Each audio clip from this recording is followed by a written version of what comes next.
Bismillahirrahmanirrahim. Assalamualaikum warahmatullahi wabarakatuh. Bismillah, alhamdulillah, wassalatu wassalamu ala rasulillah Muhammad ibn Abdullah wa ala alihi wa sahbihi wa man ittaba'a hudah. Subhanallah la ilaha illa ma 'allamtana innaka antal alimul hakim. Rabbi shrah li sadri wa yassir li amri wa hlul 'uqdatam min lisani yafqahu qawli. Tes. Baik. Panitia ngasihkan ke saya hadis yang kelima dan yang keenam. Ini hadis berat semua ya Pak. Yang kelima tentang bid'ah, yang kelima tentang bid'ah, yang keenam tentang syubhat. Pembahasannya yang selalu hangat, materi yang selalu hangat itu adalah orang bahas tentang bid'ah.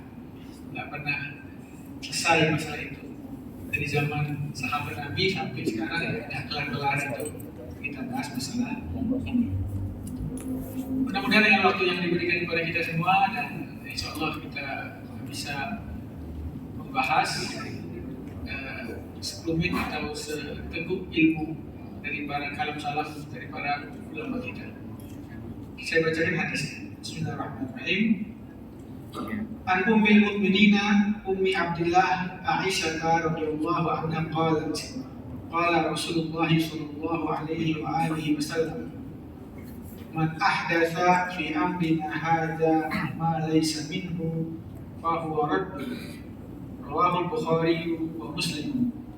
Wa fi riwayatin li Muslimi man amila amalan laysa alaihi amruna fa huwa radd.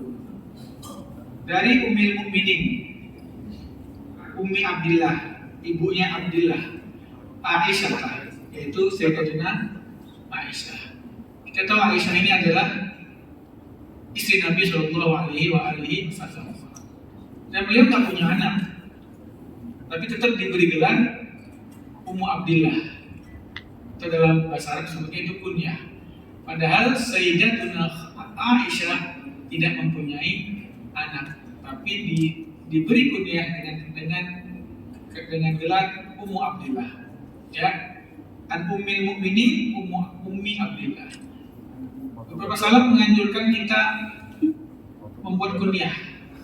Saya misalnya anak saya pertama namanya Habibah, saya Abu Habibah. Nabi sendiri dikunyah dengan Abdul Qasim karena memang anaknya yang pertama laki-laki itu adalah Qasim. Nah, Aisyah tidak punya anak tapi tetap disebutnya Ummu Abdillah. Radhiyallahu anha qalat, dia berkata, qala Rasulullah SAW, Nabi SAW bersabda, man barang siapa ahdatsa berbuat sesuatu yang baru. Hadis itu namanya itu baru. Kita belajar dulu sifat waktu TPA, sifat 20, sifat 13, sifat 20, sifat 13 wujud, qidam, baqa, mukhalafatul lihawa, itu mukhalafah. Terus ada lawannya apa? Lawannya kalau wujud itu Adam. Qadim itu lawannya apa? Ada dengan hadis. Nah, itu hadis itu namanya apa? Baru. Barang siapa yang membuat suatu urusan yang baru, kata Nabi SAW, itu kriteria bid'ah yang pertama.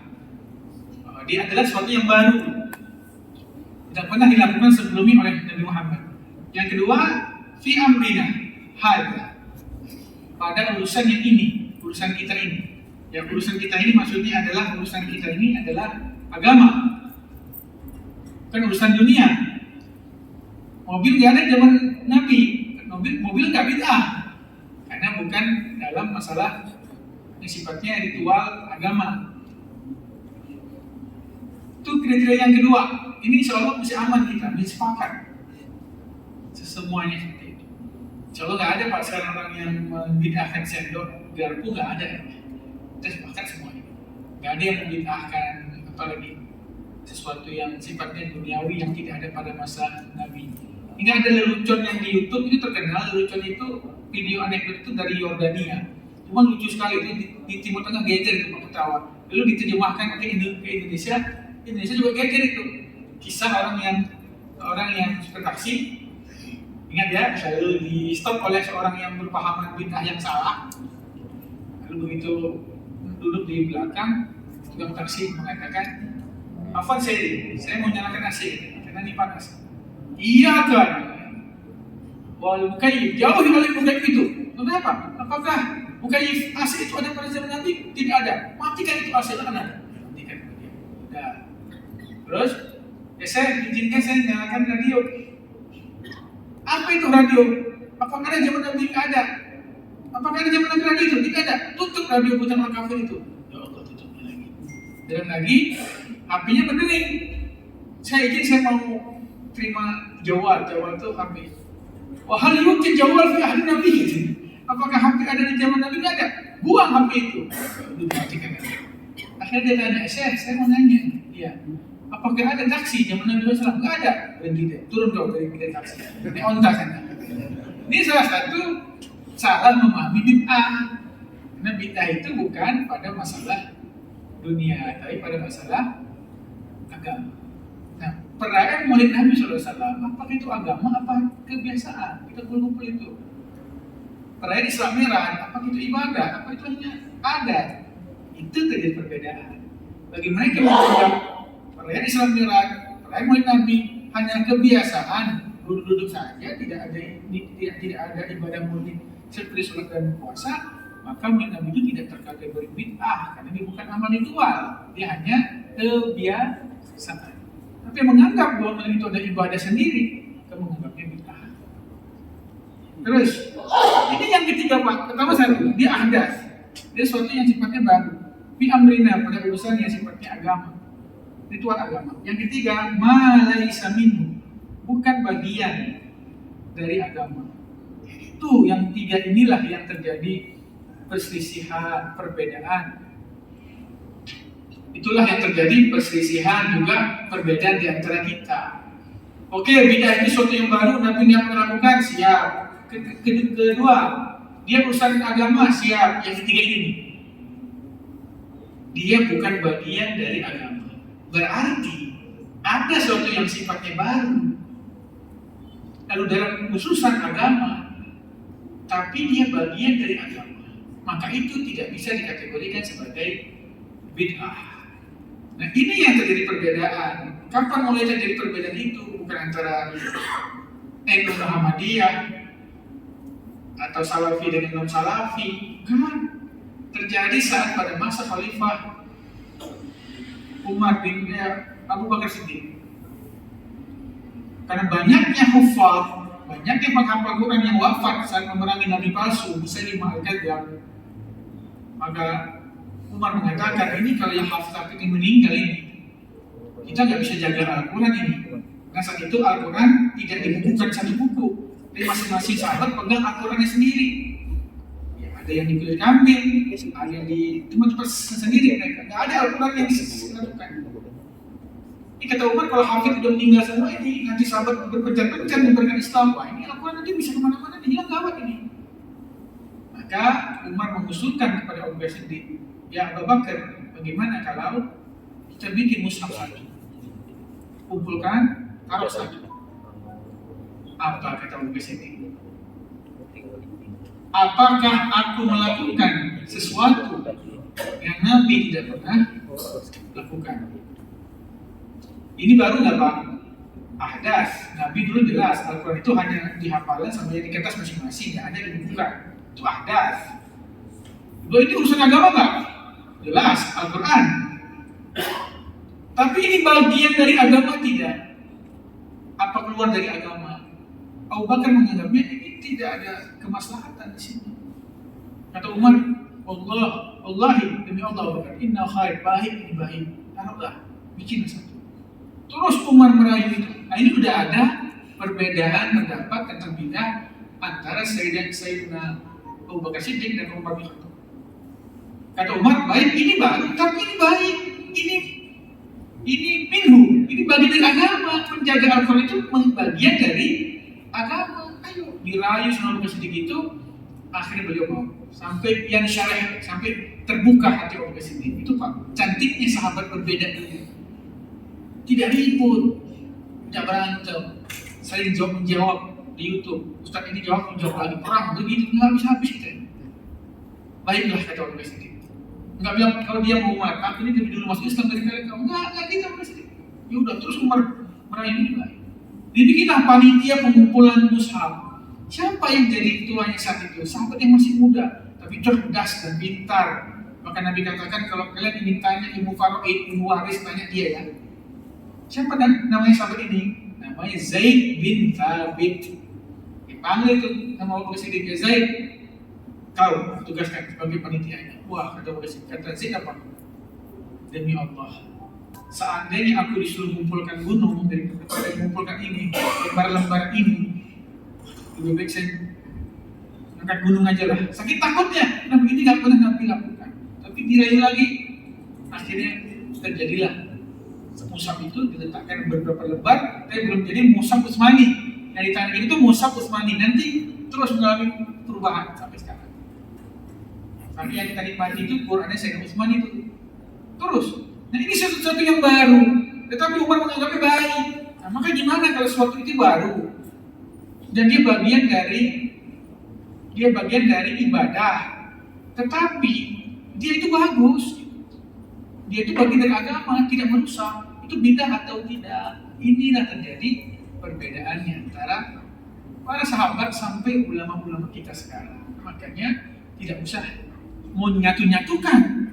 Memang sudah seperti itu takdirnya. Ya, yang bagus apa? Sikapi. Silakan kita sikapi. Jadi man ahdasa, barang siapa berbuat sesuatu yang baru fi amrina hadza, di urusan agama kita ini, ma laisa minhu, bukan bagian dari agama, fa maraddu, dia tertolak. Tertolak itu maksudnya dia tidak diterima. Itulah yang kita sebut sebagai bid'ah.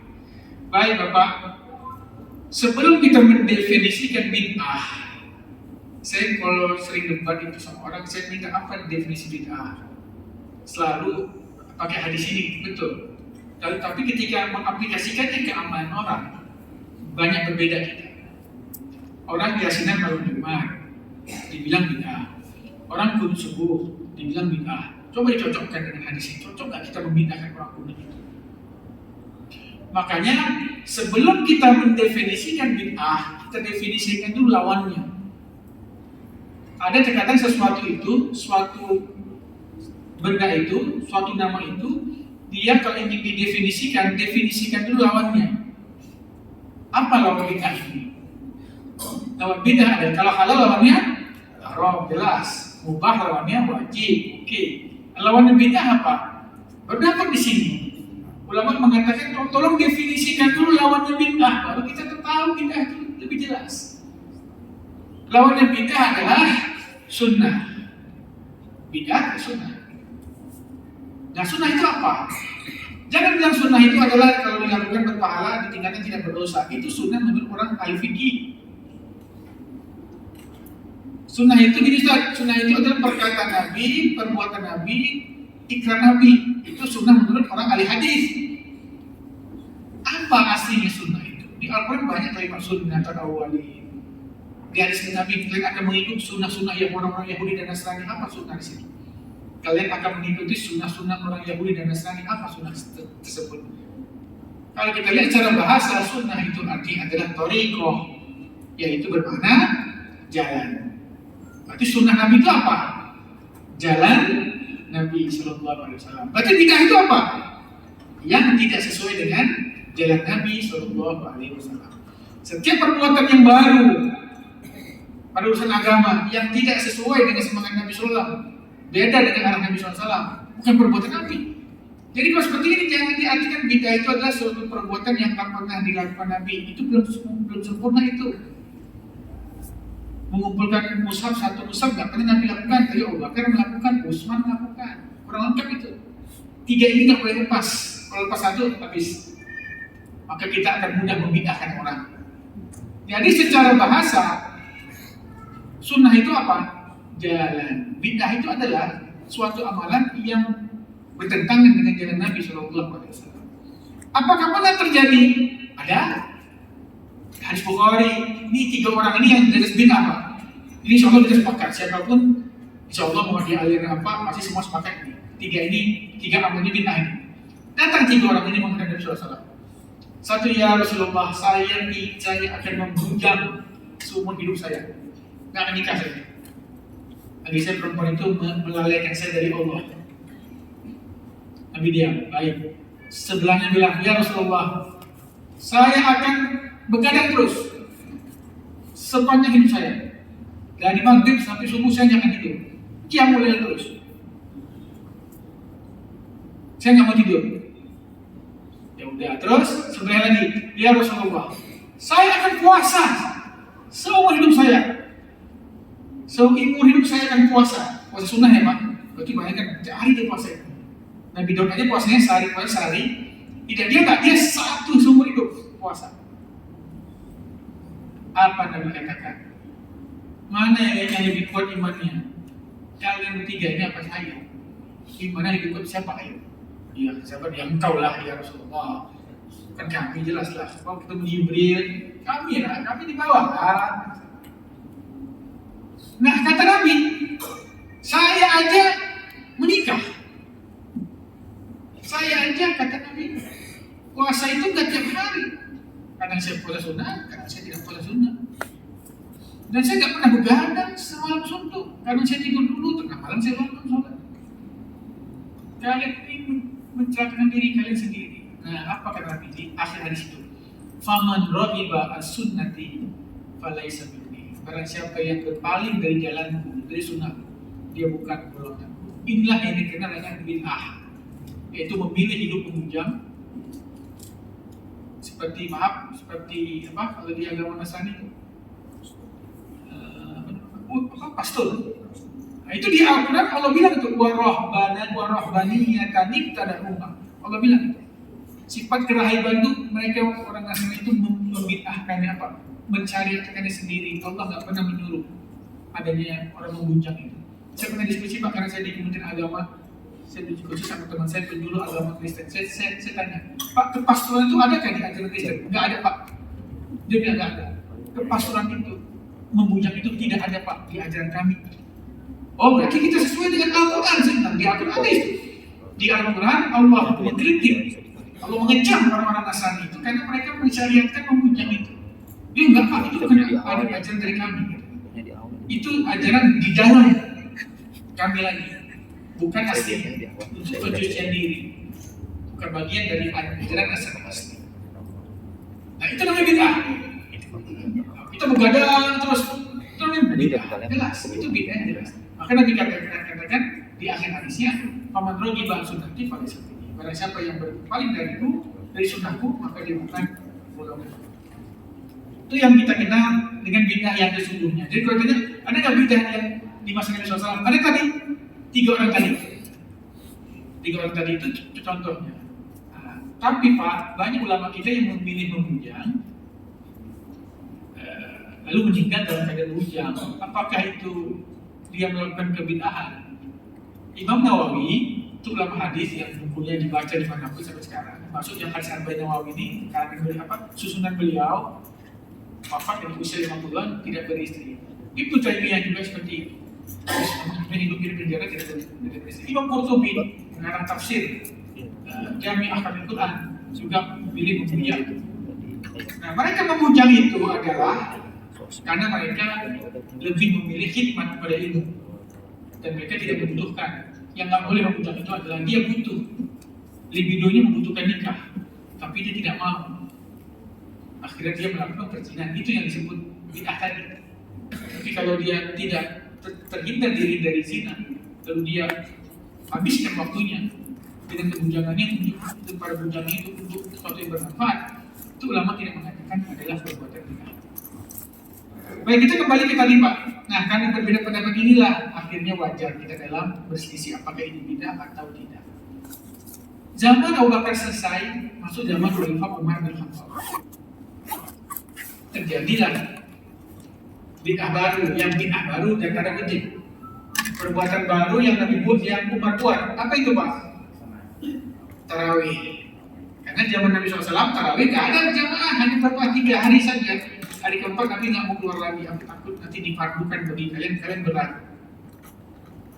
Nah itu Pak, Umar bilang nggak bisa ini kata Umar. Dulu zaman Nabi oke, sahabat semua di masjid sholat sendiri, hari keempat itu pulang ke rumah. Zaman Abu Bakar juga seperti itu. Zaman Umar ini sahabat udah berbeda lain. Maksudnya generasinya itu berbeda. Ada orang sholat cepat-cepat, oh ini nggak bisa nih kata Umar ini sholat cepat-cepat mau pulang aja. Kumpul semua, jadi kita ke masjid, panggil imamnya, Ubay bin, siapa namanya? Ubay bin Ka'ab, paling enak suaranya. Kok jadi imam? Pulang berjamaah, sholatlah berjamaah di sini. Ini perbuatan baru dalam agama sholat, tapi menentang jalan Nabi nggak itu? Bertentangan nggak dengan jalan Nabi itu? Yang enggak. Tapi apakah sahabat setuju, Pak? Ada yang setuju itu, tapi mereka diam. Makanya dalam ilmu, kalau kita belajar usul fikih, disebutnya itu dan sholat tarawih berjamaah ada ijma' sahabat, kesepakatan sahabat, tapi namanya ijma' sukuti. Apa yang sukuti itu? Diam. Betulnya banyak beberapa ulama membongkar ada beberapa sahabat yang nggak setuju. Ada riwayat bahwa ada beberapa, termasuk katanya Abdul bin Umar, siapa gitu sahabat. Tapi karena ini demi kebersamaan mereka diam. Keluarlah saat itu Pak, jadi kan itu Masjid Nabawi, semua sholat indah. Muncullah kata-kata yang sangat terkenal, ni'matul bid'ah hadhi, inilah sebaik-baiknya bid'ah. Baik, aku udah kelar Pak, belum. Muncul pada Khalifah Utsman bin Affan. Dulu sahabat itu kalau udah azan Jumat semuanya di masjid, nggak perlu dipanggil-panggil. Sahabat udah tahu ini mau Jumatan, tutup warung semua di sini. Nabi naik ke mimbar, assalamualaikum, sahabat sudah semua di sini. Pada masa Sayyidina Utsman bin Affan, lain lagi generasinya. Di sini khotib sedang bicara, orang masih dagang. Wah, nggak bisa ini, kata Sayyidina Utsman. Dibikinlah azan 2 di Sulaiman itu di Zawrak, tempat yang tinggi sebelum zuhur.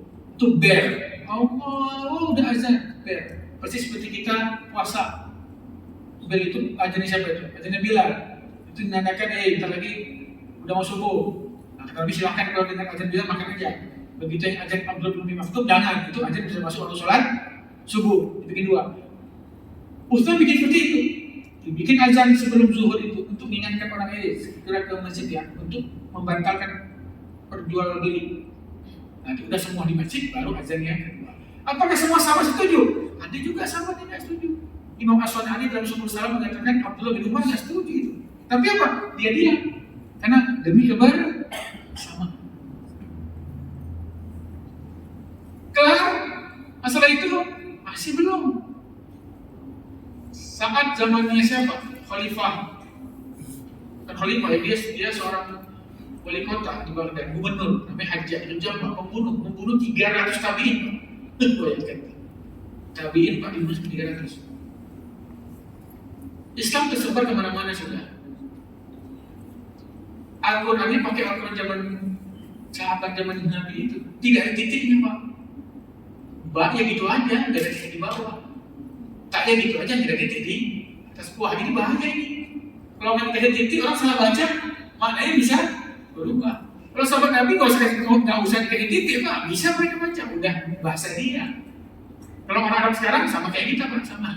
Kalau nggak ada titik, pusing juga bacanya. Dibikinlah pendidikan Al-Quran itu pada masa Al-Hajjaj. Kalau ba itu dia 1 di bawah, kalau ta itu dia 2 titik di atas, kalau fa itu dia 3 titik di atas, kalau fa itu 1 titik di atas, kalau qaf itu 2 titik di atas. Begitulah. Makanya Al-Quran bertitik-titik saat itu. Apa selesai? Belum. Al-Quran mengalami lagi baris. Ada dhamma, kasrah, ada fathah. Dibikin lagi Al-Quran itu. Itu kan perubahan. Nah itu bid'ah atau tidak? Apakah itu menantang jalan Nabi? Apakah itu bertentangan dengan jalan Nabi? Ya tidak, itu ada kemaslahatan di situ. Kalau nggak titik Pak, kita bisa baca kacau itu.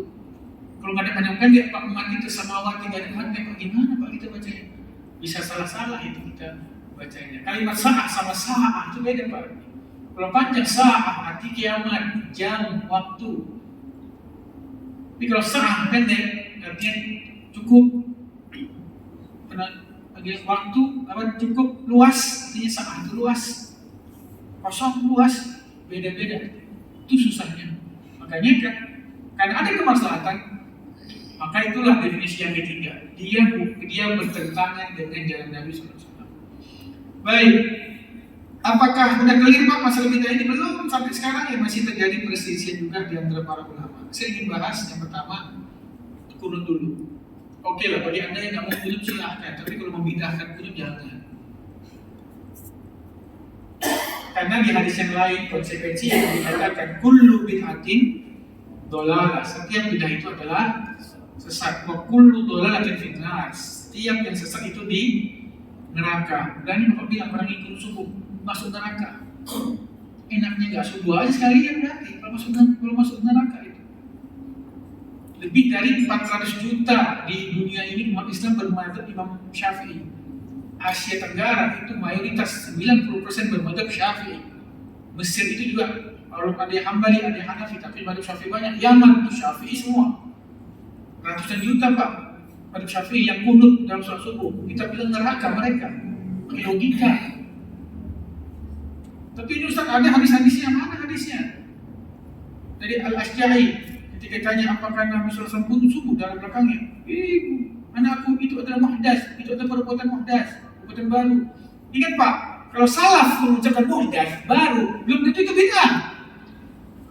Bisa aja itu baru, tapi itu bukan bid'ah. Yang kedua, Mas ambil dari hadis itu aja. Hadis-hadis kunut yang lain banyak Pak, cukup kuat. Kalau kita nggak mau kunut silahkan, tapi jangan membid'ahkan orang. Itu yang bahaya. Saya katakan tadi. Kecuali dengan dalil yang sangat nyata. Saya nggak ingin bahas kunut, bis susah nanti waktu kita sangat sempit. Tapi ini maksud saya hati-hati dalam membid'ahkan orang itu. Ya, nah zaman sahabat Nabi banyak yang baru Pak, tapi Nabi tidak membid'ahkan. Siapa contohnya? Saya sering ceritakan. Ada sahabat yang menambah doa iktidal.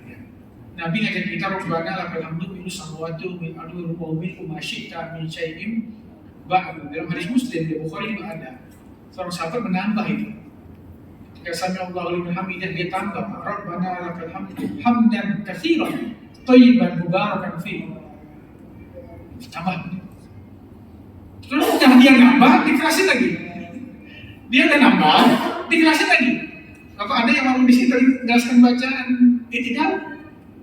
Ini sahabat dia keraskan, ditambah. Selesai sholat kata Nabi, siapa kita kalah? Siapa tadi bicara dengan siapa yang nambah tadi? Takut sahabat kan? Saya ya Rasulullah. Wah, dibidahkan aku di berbeda. Dan Masya Allah kata Nabi, aku terkejut.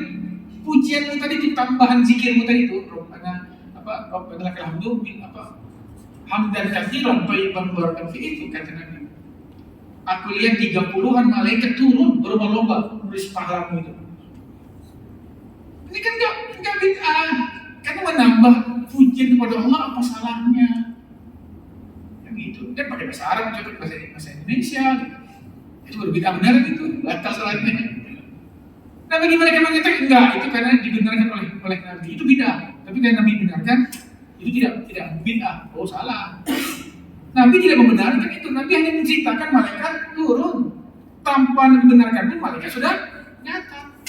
Sebelum Nabi benarkan, malaikat sudah. Kedua, Bilal bin Rabah juga seperti itu. Nabi Isra Mi'raj dia sedang Bilal udah mendahului.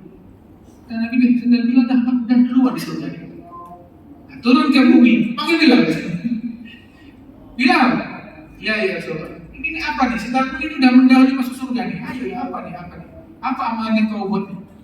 Ayo bagi-bagi kita. Apa amalan yang kau buat nih? Apa ya? Sedang di bulan tuh, bukan di bulan. Sedang di surga tuh.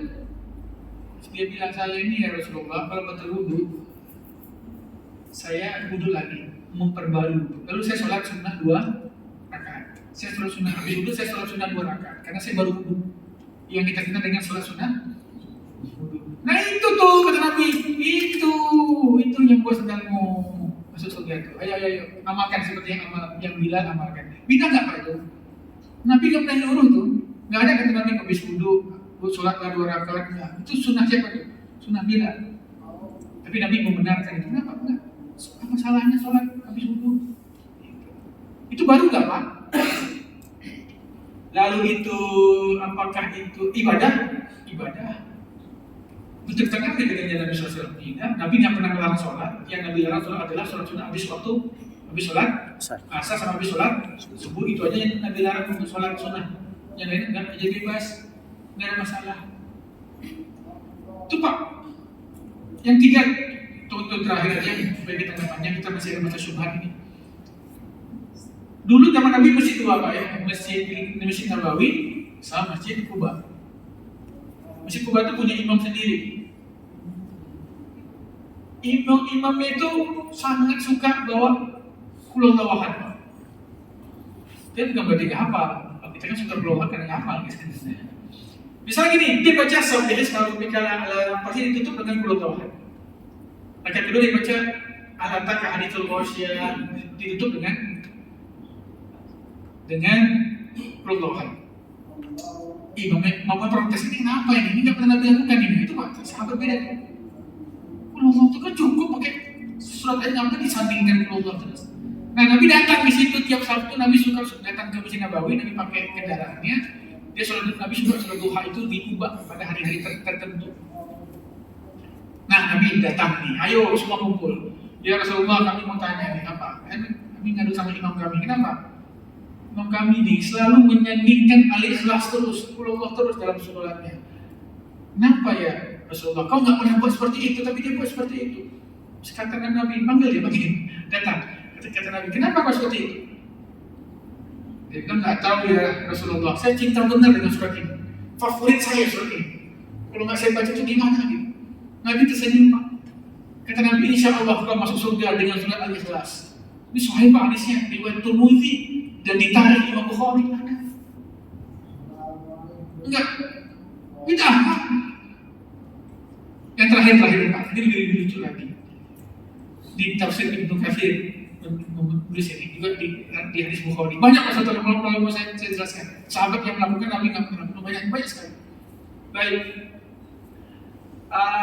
dia pergi ke suatu daerah perkampungan.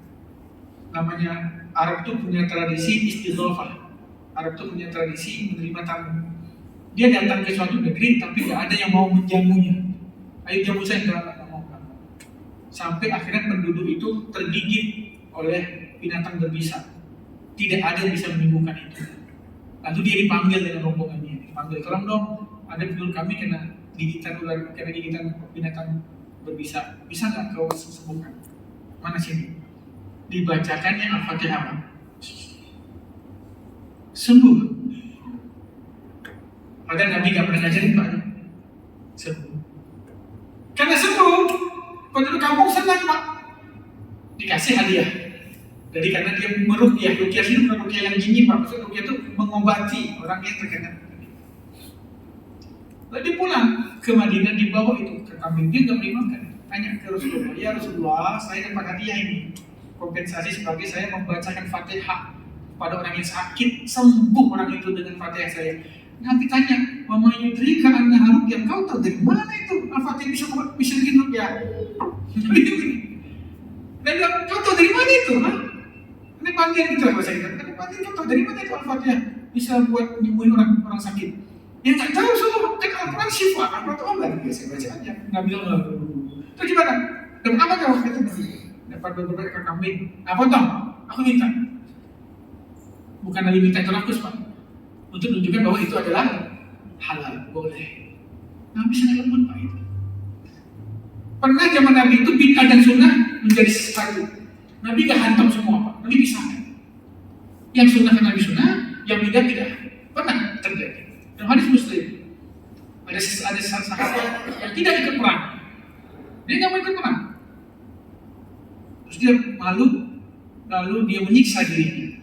Bagaimana? Dia berpuasa, lalu dia ikat dirinya di tengah-tengah matahari. Diikat dirinya di tengah-tengah matahari. Diikat. Biar dia puasa, dia kena panas. Biar dosa saya terampuni oleh Allah. Nah ini ada sunnah, ada yang bid'ah Pak. Yang sunnahnya apa Pak? Puasa.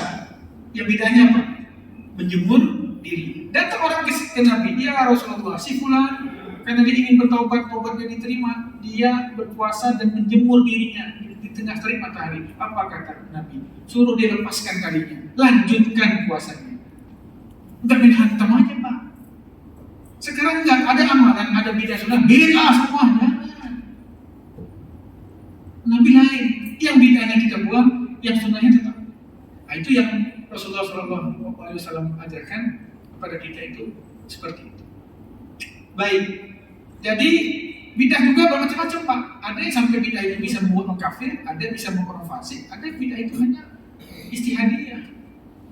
Bisa ya, bagi menganggap bid'ah silakan, yang enggak juga enggak masalah. Bisa tersambung, kita bisa berbeda pendapat, itu masalah itu. Ulama yang paling keras masalah bid'ah ini, saya jujur, Arab Saudi paling keras dalam masalah bid'ah. Apapun menurut mereka yang tidak sesuai dengan mereka bid'ah, apapun. Bahkan lebih ngeri lagi Pak Mufti yang bilang bumi itu bulat itu adalah perbuatan yang mengkritik Al-Quran, karena bumi itu datar. Diparah lagi Pak itu, sampai kayak gitu. Bahkan dalam fatwanya mengatakan bumi itu datar, kufur, kafir, dan dibunuh. Kacau Pak itu. Saya mau bilang saya ada buktinya. Itu saking sempitnya pemikiran seperti itu. Bumi bulat itu bukan urusan agama Pak, itu urusan astronomi. Gitu. Nah, tetapi Arab Saudi melakukan perbuatan, kalau kita ikut kriteria bid'ah, menurut mereka telah lakukan itu setiap bulan, dan sekarang mereka lakukan itu. Apa itu? Mereka sholat tarawih berjamaah, lalu melakukannya itu 20 rakaat dan 1 juz. Adakah Nabi lakukan itu Pak? Cari hadisnya, sampai botak kepala kita ingat itu. Adakah sahabat Nabi lakukan itu? Ada kita lihat Umar melakukan itu 20 rakaat 1 juz. Nah itu bid'ah Pak. Kalau pakai kriteria mereka. Kalau memang bid'ah itu adalah suatu urusan yang baru, saya sering tanya. Lalu apa lagi di situ? Nanti kepada malam 29 itu akan dihatamkan Al-Quran. Lalu dibaca doa hatam itu ketika kita kunut witir. Saya 4 tahun di sana. Ya, luar biasa Pak. Kalau kita sih ngatakan itu bukan bid'ah, karena itu tidak bertentangan dengan jalan Nabi, bagus itu. Tapi kalau pakai kriteria mereka, bid'ah itu harusnya. Kenapa harus dibaca tertentu? Mereka melarang masjid baca Yasin tiap malam Jumat. Kenapa dirutinkan? Nah, mereka merutinkan juga. Baca 1 juz saat sholat tarawih. Itu sampai sekarang Pak, itu menjadi penglihatan yang sangat banyak. Nanti kalau ada ulama-ulama Arab Saudi debat bid'ah di Facebook, di mana saya selalu bilang, tolong Anda hukumi itu sholat tarawih Anda di sana gimana itu? Tolong jawab itu. Di mana 20 rakaat, lalu 1 juz, lalu di malam 29 dihatamkan sambil berdoa. Minta saya hadisnya, minta saya salafnya. Itu sampai setahu saya ada yang bisa jawab. Oh itu bagus, ya bagus. Ya udah, terserah. Nah, kalau kita sih nggak masalah Pak, karena itu malah perbuatan yang bagus. Maka kalau kita salah mendefinisikan bid'ah, hati-hati. Akhirnya kita malah berbuat sesuatu yang tanpa kita sadar kita melakukan perbuatan itu.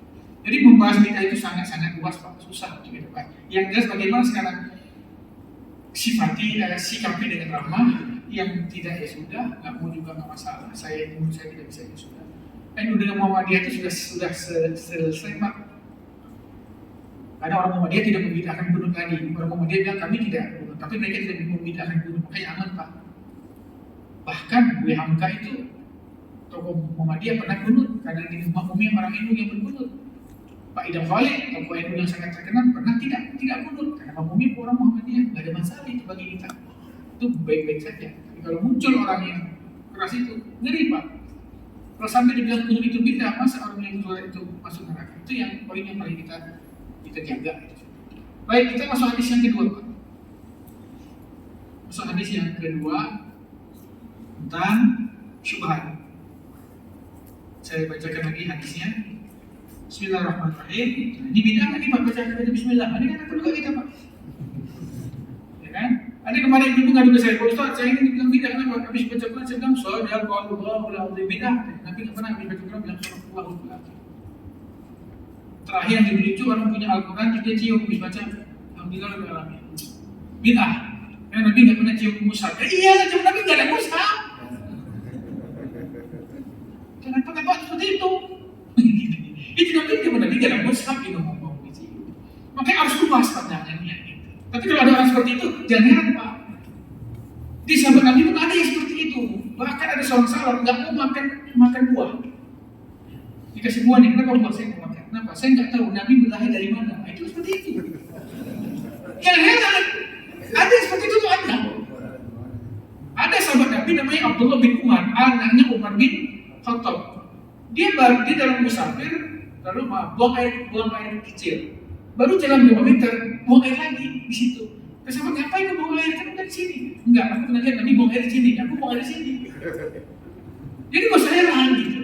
Sikapnya udah biar aja. Itu saking Abdullah bin Umar saking ingin iktibat sama Nabi. Tapi begitu kalau kata orang itu terlalu juga. Nah, ada sahabat yang sifatnya modern. Siapa itu? Abdullah bin Abbas.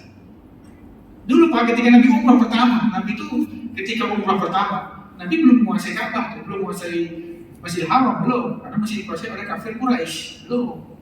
Nabi tawaf itu pertama itu masih ada berhala itu pada saat itu, Nabi belum menguasai. Tahun depan baru Nabi akhirnya menaklukkan Mekah itu. Nah, Nabi mau diserang Pak itu. Kata orang-orang kafir Quraisy, Muhammad dari Madinah nih. Sampai sini pasti dia capek. Nanti ketika tawaf kita serang dia nih. Datang Jibril, Muhammad, kau lari-lari kecil. Putaran pertama, putaran kedua, putaran ketiga, kau lari-lari kecil. Supaya menunjukkan kau masih sehat, masih kuat. Akhirnya Nabi lari-lari kecil. Seperti itu. Orang Quraisy, masih segar gitu. Itu 3 putaran pertama, lari kecil Nabi itu. Nah, begitu beberapa tahun kemudian Mekah berhasil ditaklukkan dan menjadi milik kaum muslimin, Abdullah bin Abbas tawafnya tidak lari lagi, tapi jalan biasa. Abdullah bin Umar lari-lari lagi. Kata Ibnu Abbas, Abdullah bin Umar kenapa berlari? Ya Nabi itu haji, tawaf lari. Itu dulu saat orang-orang Quraisy mau menyerang. Sekarang Quraisy mana lagi, kita yang maksain. Itu berbeda sahabat itu. Jadi gak usah heran orang seperti itu. Gak usah heran. Yang penting tidak ribut aja. Ini ambil masa tarawih 11, 23 dulu udah mulai kelas. Ini muncul lagi Pak, ada ustaz yang lagi populer mempermasalahkan lagi. Wah ini ribut lagi nih seperti ini. Coba ya, itu biasa. Hal-hal itu sejak zaman sahabat Nabi juga yang sudah ada. Baik Bapak. Hadis yang ke-6, an Abi Abdullah An-Nu'man bin Bashir radhiyallahu anhu qala sami'tu Rasulullah sallallahu alaihi wasallam yaqul innal halala bayyinun. Dari Abi Abdullah Nu'man bin Bashir sahabat Nabi yang mulia, dia berkata bahwa Nabi bersabda innal halala bayyinun. Sungguhnya halal itu bayyin, jelas. Wa innal harama bayyin. Yang haram itu juga bayyin, jelas. Itu kata Nabi sallallahu alaihi wasallam. Kemudian wa bainahuma, nah di antara kedua-duanya nih Pak, abu-abu ya kita bilang Pak, antara hitam dan putih yang abu-abu. Kata Nabi, umurun, perkara-perkara yang musytabihat, yang samar, yang tidak diketahui halal haramnya, yang samar ini.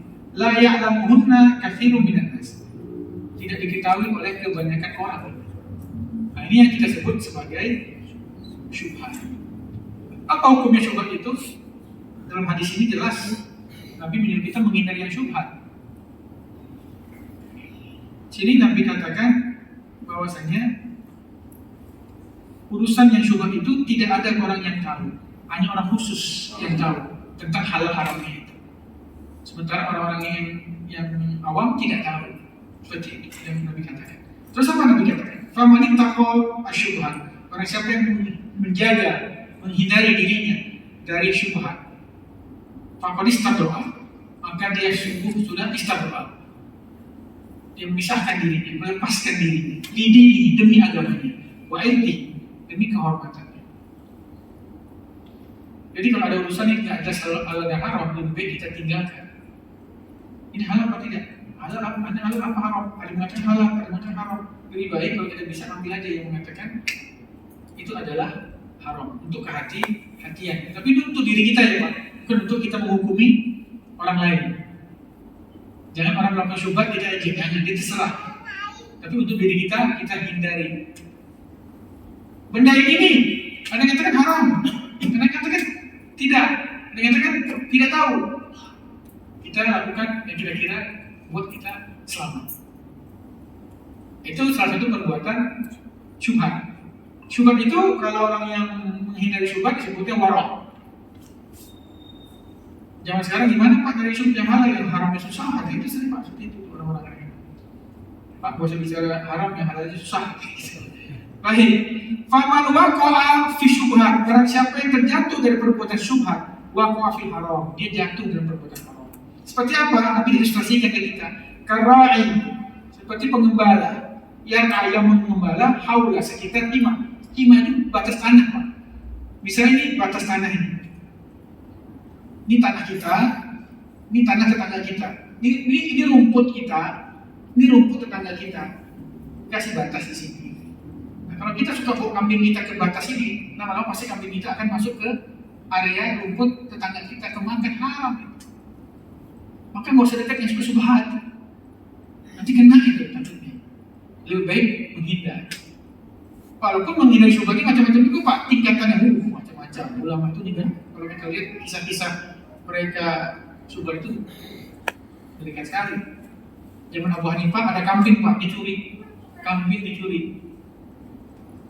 Lalu Imam Abu Hanifah nggak mau makan kambing sampai kira-kira dia yakin kambing yang dicuri itu sudah nggak ada lagi.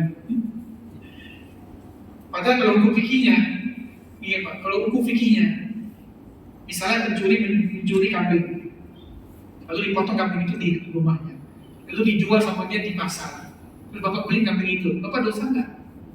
Ya tidak, karena Bapak tidak tahu. Tapi Abu Hanifah nggak mau deh. Kalau ada kambing dicuri, dia nggak mau beli kambing di pasaran, sebetulnya itu kambing curian. Sakit takutnya. Itu warok yang tingkat tinggi sekali gitu.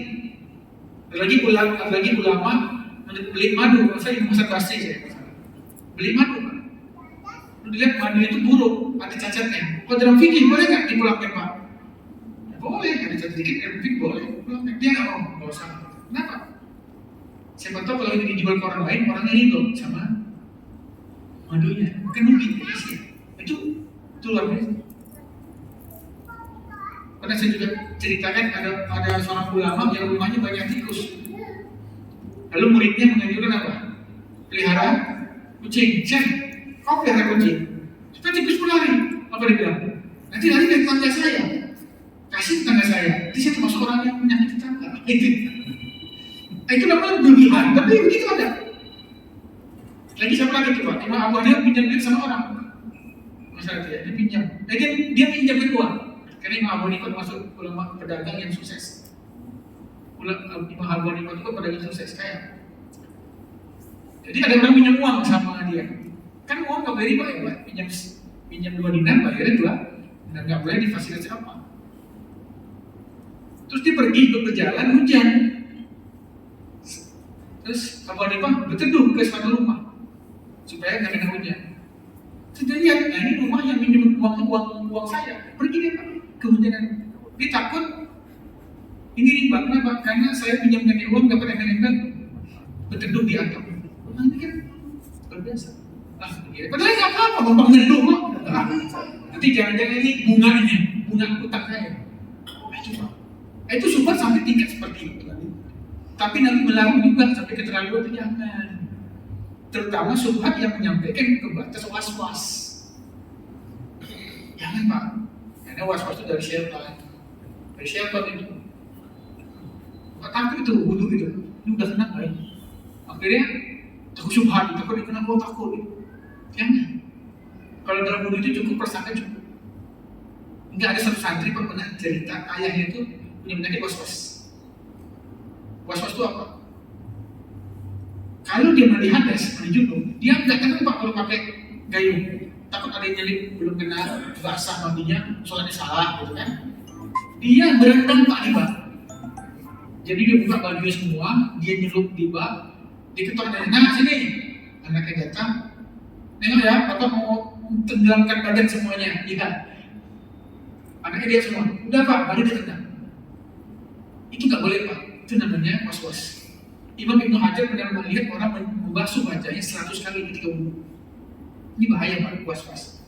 Jangan bertanya seperti itu, jangan. Ini namanya was-was yang tidak disukai. Nabi sudah bilang sama kita, barang siapa sudah selesai wudu, sudah bagus, lalu dia sholat, terus dia merasa itu kentut, kata Nabi itu, habis sholat, kentut nih. Gitu. gitu kan? Kata Nabi itu ada setan yang menghembuskan dubur manusia dengan mulutnya. Liyatahayyal, supaya orang itu merasa untuk lagi. Kata Nabi, jangan kau keluar dari sholat. Itu godaan setan. Jangan kau keluar dari sholat kecuali kau sudah mendengar suara tut atau kau mencium bau. Ini namanya orang takut yang sesuatu yang sama-sama, tapi itu membuat dia was-was. Itu juga jangan. Ada seorang ahli qiraah, tetangga kita juga dulu, saya dulu di Kalimantan. Dia nggak pernah sholat Jumat itu nggak iadah, nggak ulang lagi, Pak. Kalau khotibnya bukan dia pasti habis sholat Jumat dia sholat lagi, Pak. Karena dia menganggap dia adalah paling fasih. Sehingga kalau imam baca alhamdulillah haknya kurang, habis itu tetap jadi makmum. Habis itu dia sholat lagi, Pak, di belakang. Pokoknya imam dari manapun, menurut dia dibaca kurang pas seperti bacaan dia. Nah ini kita jangan seperti itu, Pak. Kalau Fatihah nggak sah, kan sholatnya nggak sah. Waktu kalau sholat nggak sah, dosa. Jangan. Itu namanya berlebih-lebih. Kita wajib meninggalkan yang syubhat, tapi jangan sampai batas sesuatu itu yang sifatnya was-was. Baik, dalam makanan misalnya, ada yang diperselisihkan ulama halal dan keharamannya. Kalau bisa kita tinggalkan makanan itu, kita tinggalkan. Tetapi kalau ada orang makan itu, jangan lupa syubhat haram, jangan. Syubhat itu diri kita. Oke lah, saya bilang rokok. Ini mengharamkan. Ulama itu ada yang juga menganggapnya itu adalah kemakruhan. Terserah, lebih baik kalau bisa tinggalkan. Nah, saya tinggalkan saja, alhamdulillah saya merokok pada lebih sehat. Tapi kalau ada merokok, haram, jangan. Karena situ ada pendapat juga. Harus kita jujur. Kalau Bapak bisa menganggap wayang itu adalah perbuatan haram, kan itu adalah sebuah bentuk makhluk, silahkan. Tapi kalau Bapak lihat ada orang pakai wayang, tunggu dulu. Ada nggak ulama yang membolehkan wayang? Nanti dulu. Pembahasan itu kita bahas. Yang haram itu adalah benar-benar bentuk manusia, sepakat seluruh ulama itu bentuk manusia itu. Kayak wayang boleh itu bentuk manusia, oke, sepakat. Tapi gimana kalau wayang kulit kan dibuat tipis, hidungnya bikin mancung, cemen kayak bukan manusia, apakah boleh? Dan ternyata itu nggak masalah karena nggak berbentuk manusia. Cuma kenapa Pak si Ustaz Fulan tidak sampaikan pendapat itu? Begitu Pak. Ada Ustaz itu kriteria macam-macam. Ada seorang Ustaz itu dia sampaikan yang dia yakini, yang dia tahu tapi dia tidak yakini, dia nggak mau sampaikan. Ada. Dia takut menganggap itu menyesatkan masyarakat. Ada seorang ustaz disampaikan semua yang dia tahu. Lalu dia bilang, ya saya pilih ini. Maksudnya terserah mau pakai mana. Ada model-model seperti itu. Bukan berarti ustaz itu tidak tahu. Tahu. Masalah keharaman bunga bang. Kalau kita mau bongkar. Sepakat semuanya nantikan itu riba. Bongkar, kita ulama-ulama sekarang. Ada yang boleh kan? Tidak. Tapi kenapa ustaz-ustaz itu nggak pernah mengungkapkan dalil itu? Karena dia menganggap ini salah dan saya nggak menyampaikan ini ke masyarakat. Karena itu paham besar. Beda-beda. Itu yang kita harus berpikir luas itu seperti itu. Kalau Bapak mengharap dia bank haram, silakan. Tapi kalau ada orang yang jadi bank, jangan itu uangnya riba, jangan. Bapak belum tahu tentang hukum riba itu. Tentang bank itu riba atau belum, bahas yang lengkap. Nah, sampai saya punya guru, Allah yarham Habib Salim bin Abdullah bin Umar Asy-Syatiri. Kalau kau melihat dalam diri manusia, 95% dia itu kafir. Tapi ada 5% dia masih muslim, ambil yang 5% itu. Ambil yang 5% itu. Sehingga kau gak gampang mengkafirkan orang. Itu kan cara kita menilai orang, Pak. Tapi kalau menilai diri kita sendiri, kita harus hati-hati. Nabi kalau sholat, ketat. Sendirian, taat. Tapi kalau Nabi jadi imam, dirinya. Kalau sholat sendiri, ulama bisa 6 juz, 1 rakaat. Tapi kalau sholat berjamaah, Nabi tidak ingin memberatkan umatnya, tidak pernah banyak-banyak. Untuk diri kita sendiri silahkan kita tasyadud, tapi untuk orang lain jangan Pak. Sama itu masih ada pendapat. Baik, dari sinilah kalau ada binatang misalnya haram, ada yang bilang haram, ada yang ini tidak jelas dalilnya hindari. Nah, ada suatu pekerjaan yang tidak jelas dalilnya hindari. Itu namanya menghindari daripada kesyubhatan. Khilaf juga di kalangan kita misalnya. Saya contohkan adalah safar. Kita bermusafir, boleh kan kita menjamak dan mengkosor. Tapi ulama berbeda pendapat masalah jarak.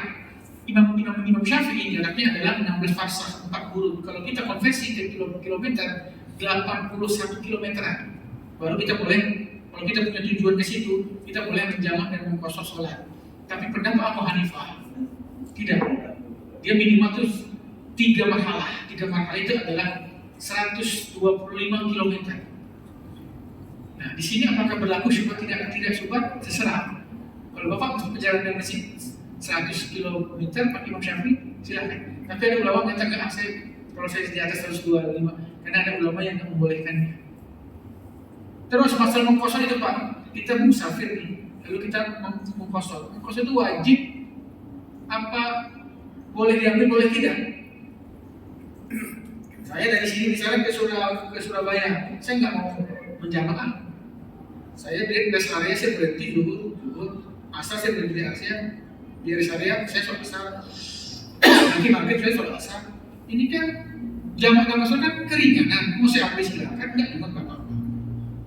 Itu boleh di Imam Syafi'i. Tapi Pak, di mazhab Imam Abu Hanifah, kosor itu wajib.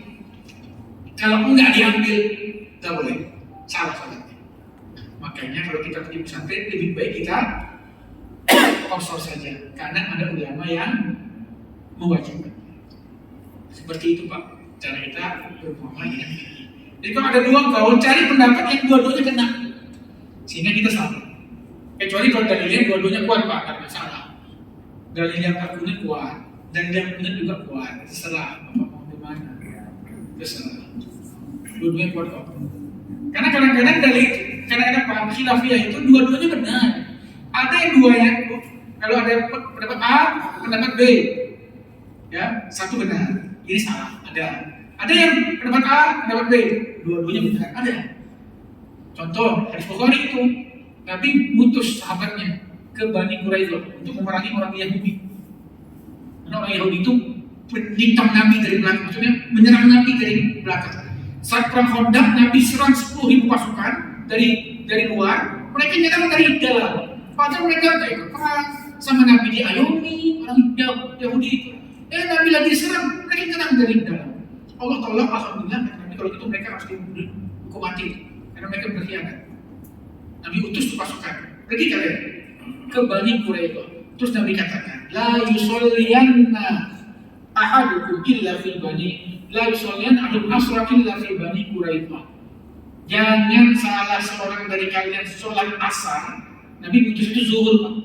Jangan salah seorang dari kalian sholat asar kecuali di negeri Bani Quraidah, kata Nabi ketika mengutus pasukan itu. Janganlah kalian sholat asar kecuali kalian sudah di Bani Quraidah. Berangkat sahabat itu Pak. Waktu asar masuk, belum nyampe. Waktu asar sudah mau keluar, belum nyampe itu ke Bani Quraidah. Terjadilah dua pendapat. Sebagian mengatakan, kayaknya kita sholat di jalan ini. Kenapa? Belum asar ini. Kita sholat di jalan aja. Daripada kita nyampe maghrib, asar sudah lewat. Yang ini, enggak. Pokoknya Nabi bilang apa?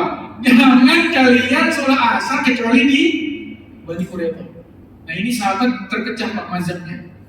Mazhab logik, kontekstual, mazhab zohiri, tekstual. Pokoknya Nabi bilang jangan sholat asar kecuali di Bani Quraidah. Walau asar lewat nggak apa-apa. Soalnya enggak, itu Nabi nggak tahu mungkin jaraknya. Dia sangka kita nggak bisa masih asar. Enggak, akhirnya dipecah dua. Sebagian sholat di tengah jalan, sebagian lanjut ke Bani Quraidah sampai malam di sana. Dan mereka sholat asar itu malam. Lalu dua-duanya pulang dengan Nabi SAW. Ya Rasulullah, yang mana nih yang benar ini? Nabi senyum Pak. Nabi katakan kila kuma muhsin. Dua-duanya bagus, nggak masalah. Dua-duanya begitu, ada konteks ada teks. Nah itu yang kata Nabi. Sampai Pak sudah setengah dua. Waktu kita mungkin ada yang ditanyakan.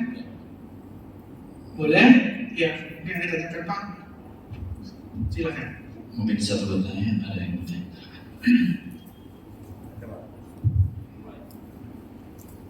Bismillahirrahmanirrahim. Assalamualaikum warahmatullahi wabarakatuh. yang saya tanyakan Pak Ustadz masalah bid'ah. Jadi toa ataupun pengeras suara, apakah itu termasuk bid'ah atau tidak? Dan juga karena ada beberapa ulama yang mengharapkan. Itu saja pertanyaan saya. Mohon penjelasannya. Assalamualaikum warahmatullahi wabarakatuh. Oke, langsung aja yang lain. Kalau gimana kita jawab apa? Panel aja langsung. Assalamualaikum warahmatullahi wabarakatuh. Pak, ini juga masalah bid'ah juga Pak. Jadi gini Pak, tadi yang disebutkan tentang masalah Bilal ya, tulisan yang lain itu Nabi gak marah gitu ya. Itu saya pernah mendengar di YouTube ataupun di kajiannya bahwa itu waktu itu masih zaman Rasul, ya, terus nggak marah. Dan itu syariat Islam itu belum sempurna. Jadi itu diperbolehkan. Kalau sekarang ini kan Islam sudah sempurna. Jadi yang kalau perbuatan yang tidak sesuai dengan agama itu yang bid'ah itu Pak. Yang maksudnya negatif itu Pak. Masih satu berdoa. Berikut. Baik, toa apa?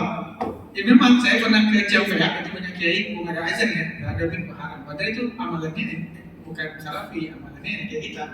Ya orang-orang yang di Indonesia bertahlilan, mauludan, beruan, coba. Tapi mereka anggap masjid toa itu adalah tidak pakai. Nah, itu seperti itu. Banyak. Itulah perbedaan kita dan perbedaan orang dalam menyikapi. Sama dengan foto Pak, ada ulama yang nggak boleh foto karena nggak foto itu ada surah. Seperti ada yang katanya mau masalah foto itu bukan surah. Yang surah itu dalam hadis Nabi itu patung. Foto kan hanya duri bayangan. Bukan. Nah, lalu kalau kita kembali ke definisi tadi, toa itu ibadah atau hanya urusan dunia? Dunia, maka dia tidak termasuk dalam kategori bid'ah karena dia hanya dunia saja. Sama dengan jam Nabi kan melihat langit Pak. Sekarang sudah lihat jam, itu hanya metode saja, itu hanya alat dan itu urusan dunia. Nabi membolehkan, nggak ada masalah. Antum a'lamu bi umuri dunyakum, karena lebih paham urusan dunia kalian daripada saya.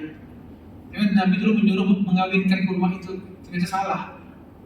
Yang Nabi lakukan itu metode salah, kurmanya nggak jadi. Nabi larang untuk mengawinkan kurma betina sama kurma jantan. Akhirnya saat tidak jadi buahnya itu. Yaudahlah, Nabi kalian lakukanlah karena lebih tahu urusan dunia daripada saya. Maka nggak masalah karena itu urusan dunia. Baik, banyak yang menjawab.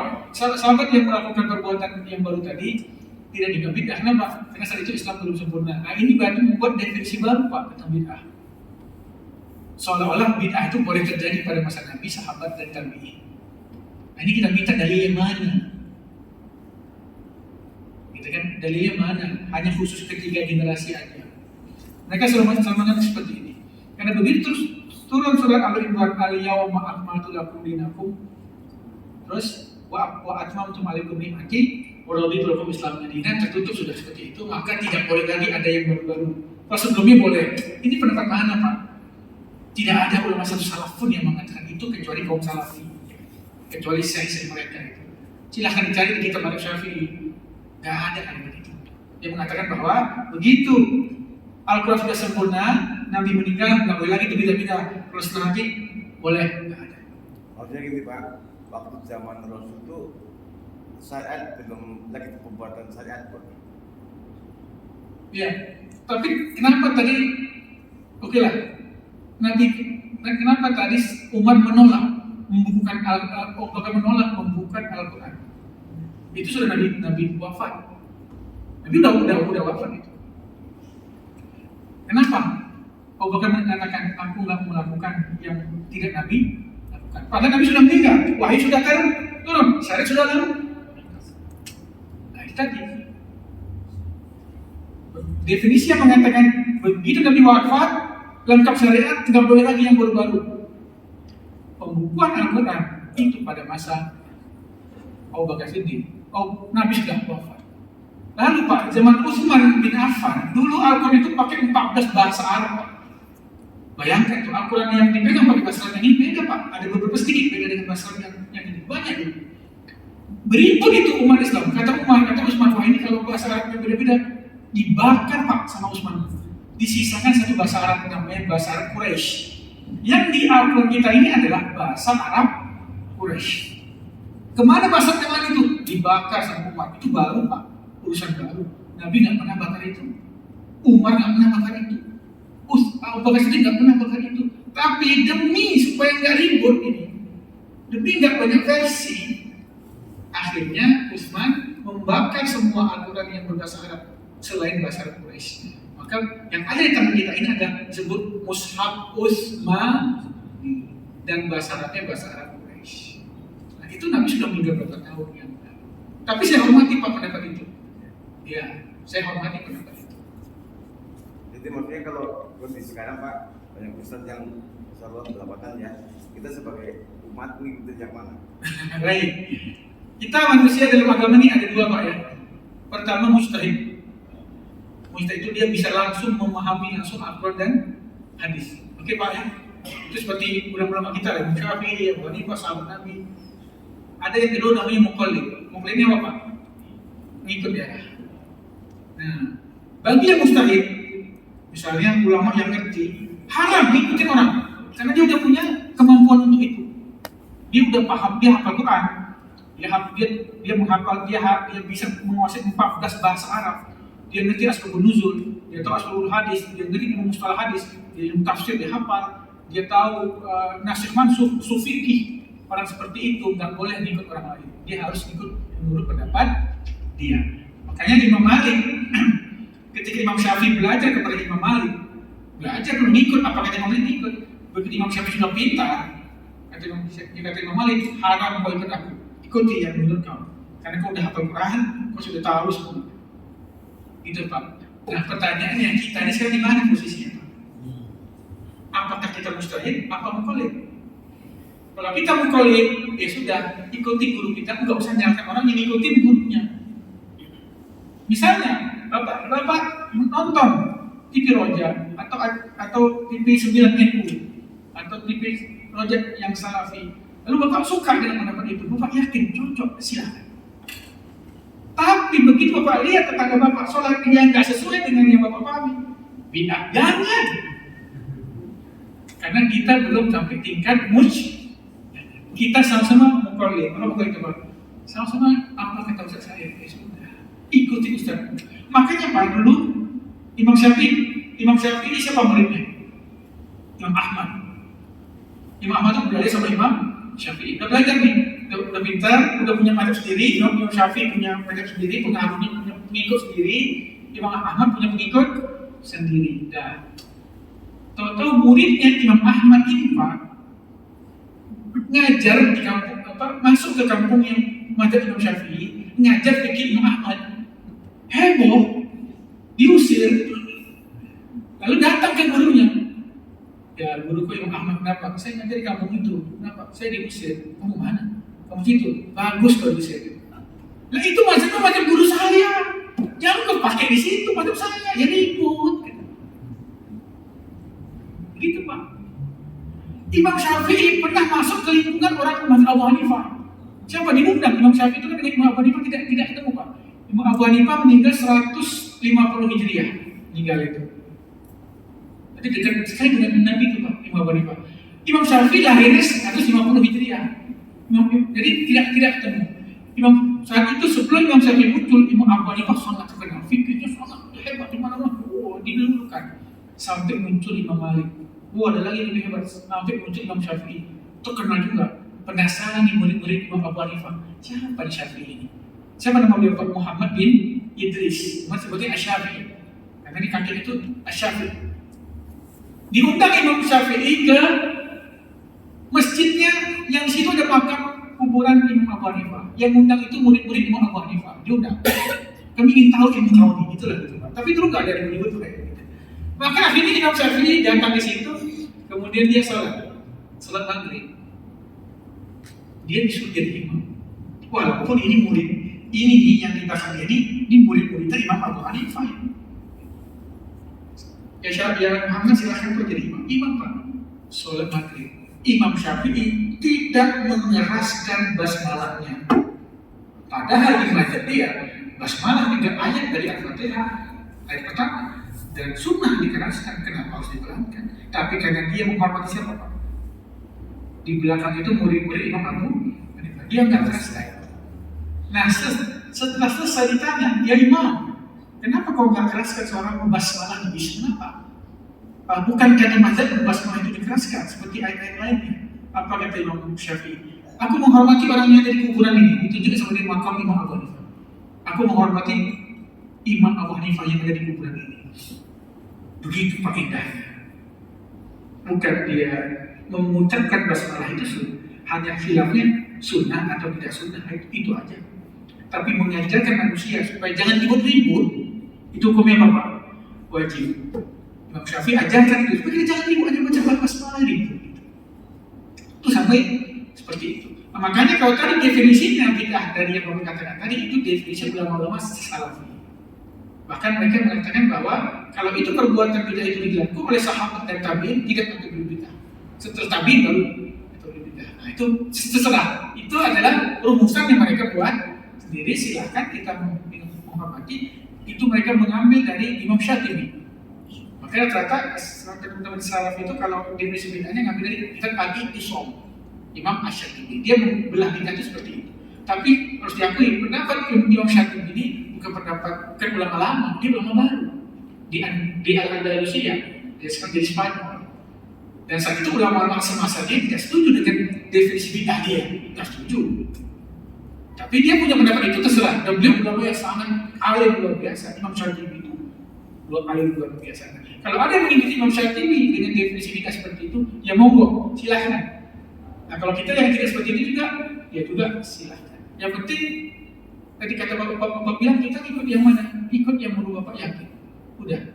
Dan sebagai seorang mukallid tidak boleh mengejek yang lain, tidak boleh menyalahkan yang lain, karena dia hanya seorang yang mengikut apa kata ustadznya. Cukup sudah, nggak usah jadi ustadz gitu. Nah, nggak usah jadi ustadz. Kayak gini Pak, ini terjadi sering di masyarakat.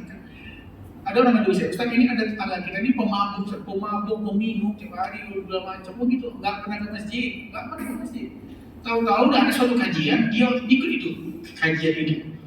Alhamdulillah Ustaz, tobat dia, terus hijrah dia. Alhamdulillah Pak hijrah. Tapi begitu hijrah, dia masuk masjid, dia nyalain sholat kita semua. Yang tadinya nggak ke masjid, begitu ke masjid, ini bid'ah, ini salah. Baca Qurannya belum benar dari Pak. Nah seperti itu akhirnya saya dipanggil. Nah saya tidak langsung menghantam dia Pak. Saya bilang Anda bagus. Alhamdulillah Anda sedang sholat, sudah bagus. Alhamdulillah. Tapi nggak usah nyalain orang. Tapi saya baca Pak. Baik. Ini memang harus diuji nanti. Ya udah. Saya tanya waktu itu. Menyentuh wanita itu menurut Anda gimana? Nggak batal. Menyentuh istri nggak batal. Apa dalil itu? Dikasih saya. Dikasih dalil. A, B, C, D, E itu dan ada lagi nggak dalil lain? Nggak ada Pak, itu yang saya paham. Saya kasih satu dalil. Nih dalil Imam Syafi'i. Kenapa dia batal? Kenapa Imam Syafi'i menganggap sentuh perempuan itu batal? Ini dalilnya. Apa dia bilang? Kok guru saya nggak pernah bilang ya? Nah itu. Kok guru saya nggak pernah bilang ya? Begitu saya bilang. Guru Anda nggak mau bilang karena dia takut Anda ikut itu. Karena menurut dia itu ada sesat. Oh gitu ya Pak, baru tahu saya ini, baru tahu. Gitu. Nah, kalau Anda tahu, gue hanya jadi orang lagi ya, dia Pak. Alhamdulillah Pak. Melihat itu dia sholat dengan gaya dia, ada orang itu. Dia dapatkan kelingking ke orang-orang dari, dia diam. Belum dikejar Pak. Oh, memang dikejar dia. Setelah saya ajari, saya ingin bicara masalah sab itu. Sab itu di sini apa di jari saya terangkan tuh hukumnya. Saya pernah kan ulama semuanya. Oh, kok saya nggak pernah dengar ya Pak? Kalau dia Pak, semenjak itu dia dapat orang dari dia diam. Oh iya ada pendapat. Dulu Pak dari orang sujud lutut duluan unta. Ini sujud unta dalam hadis. Akhirnya saya jelaskan dalilnya hadisnya. Oh gitu. Berarti lutut duluan itu ada hadis saya Pak. Ada tempat masa Pak ya. Tapi apa? Begitu orang tua itu ada pendapat. Jadi kalau tingkat ilmu makin tinggi, orang makin banyak diam, makin banyak menghormati. Tapi kalau ilmu cetek, itu terus saja. Ada seperti itu. Ya, itu ya Pak yang bisa kita jelaskan. Mungkin ada lagi Pak yang ditanyakan?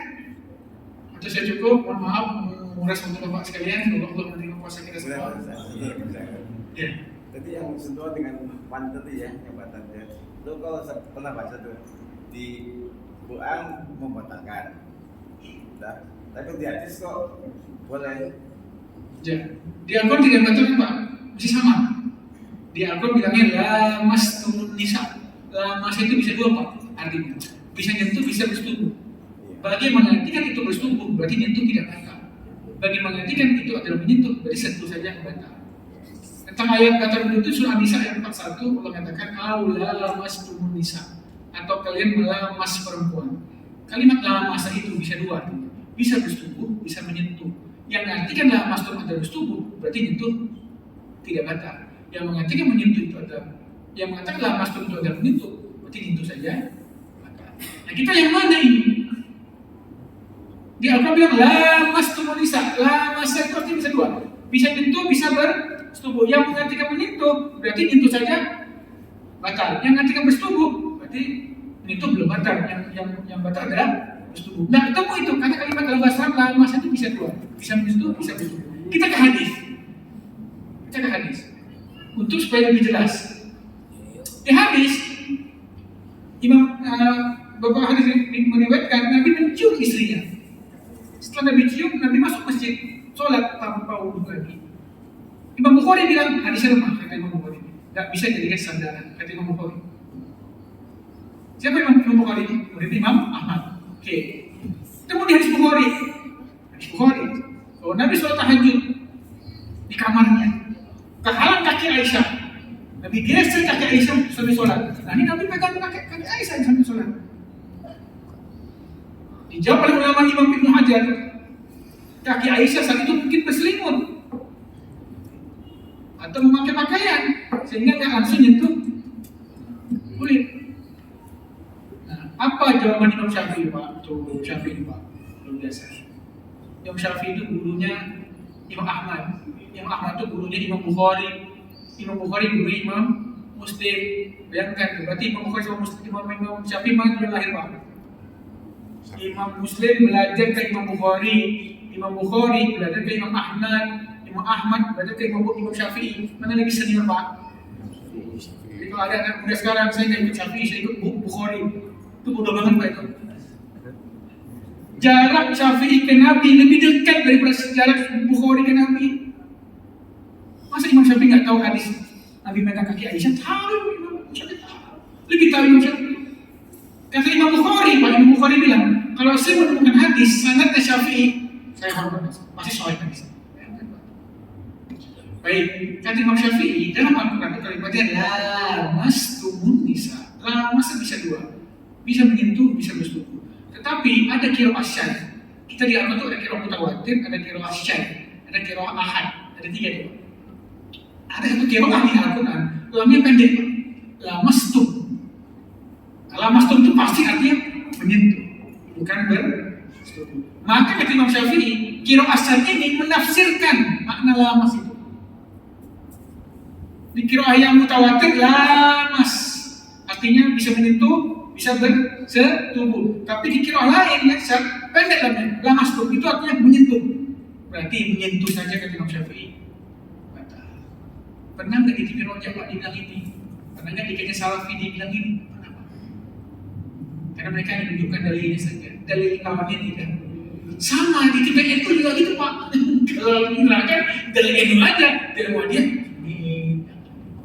Nah akhirnya umat jadi bingung. Tapi kalau setiap ulama itu menyebutkan semua dalil, orang akan tenang Pak. Itu kriteria saya. Kalau kriteria saya sebutkan semua Pak. Terserah Bapak putar yang mana. Tapi banyak ulama nggak mau. Satu aja yang disesat sih salah. Kalau saya selama itu ada dalilnya, saya akan jelaskan ke masyarakat silakan. Nah, tapi banyak saya dihujat, Ustaz nggak jelas. Ya terserah. Kalau saya anggap Bapak sudah dewasa semua, apalagi zaman Google ya Pak, kita akses hukum semua nggak gampang sekarang dari Google. Maka perlu kita jelaskan semua hukum itu, supaya begitu Bapak lihat, oh iya, ada benar. Baik, kita tutup Pak bersama dengan doa kifar majlis. Subhanaka wa bihamdika asyhadu an la ilaha illa anta astaghfiruka wa atubu ilaik. Bismillahirrahmanirrahim. Alhamdulillah fi mazid kama yanbaghi jalal wajhil karim wa sultan. Allahumma shalli wa sallim ala sayyidina Muhammadin wa ala alihi wa sahbihi ajma'in. Rabbana anfa'na bima 'allamtana wa bi ilmin ladzi yanfa'una. Rabbi faqihna wa faqih ahlana wa qarabat lana fi dinina. Rabbi waffiqna wa waffiq bima tarḍika min fi'l karamah. Wa sallallahu alaihi Muhammadin wa ala alihi wa sahbihi wasallam. Subhana rabbika rabbil izzati amma yasifun. Wa salamun alal mursalin walhamdulillahi rabbil alamin. Assalamualaikum warahmatullahi wabarakatuh. Waalaikumsalam.